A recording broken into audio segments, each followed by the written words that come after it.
been a nightmare. I was being told, but I can't save it until I get to the next bit. The other thing is, where if you keep leaving in the middle of a game, you then get kicked off. I can't possibly leave because this is happening and this is happening, and if I die and then you've got the meltdown because you've been on the screen all day, and now you want to transfer them to actually eat some food or go to bed or something. And that was the bit that we find so tricky. What I've sort of done to, rather than sort of taking him off his Switch or whatever and then go outside and do some gardening, is sort of going, right, we're going to do some BBC Bite Size now. So we're going to do those sort of educational games and that kind of thing. And then making sure that we were going onto his school YouTube channel where they were doing lots of quizzes and reading stories and stuff. So it's sort of like a shift from that gaming. I tend to find once we've sort of gone that way, it's then easy to say, right, let's get a board game or let's do this. And visual timers, I think they can be really helpful, because sometimes saying you've got this amount of time, it means nothing. Yeah, exactly. Also found that with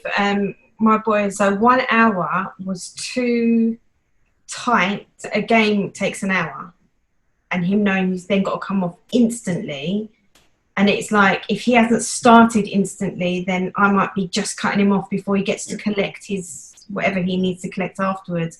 And so what I've started to say, instead of going 1 hour, it is 1 hour and 15 now. So I'll say to him, like, sometimes he'll go with me and say, oh, but I've just started a new one. I'm like, well, tough, you just finished one, and so this 15 minutes you should be updating your character or collecting your loot or doing all these things or uploading the next thing that you want to play for next time, but don't be starting a new game. So that's what you're being given the extra 15 minutes for, so he can sort of finish it off properly.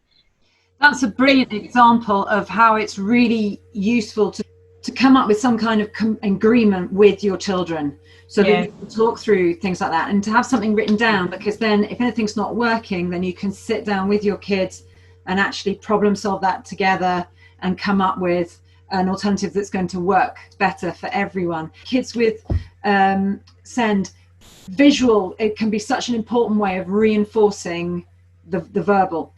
Let me quickly show you an example of a family agreement. It's some great questions to discuss with your kids to help you think about what do we need to write down.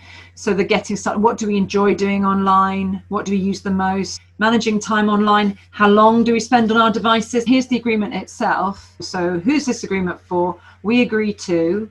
Who's going to be responsible? That's really useful. Make sure that everybody has a responsibility so it doesn't feel too weighted towards the kids. What happens if someone doesn't follow the agreement? So that's something you can get buy-in from the kids by them actually saying what's going to happen.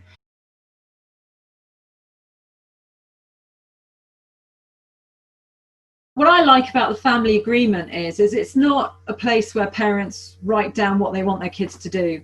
It's a place to actually formalize and have in stone a reminder of how we as a family are all going to be better. So it's more of a collaborative, we're all in it together. I think it's also important because a lot of our children crave that control, for them to actually have a say. It's important to acknowledge their input as well.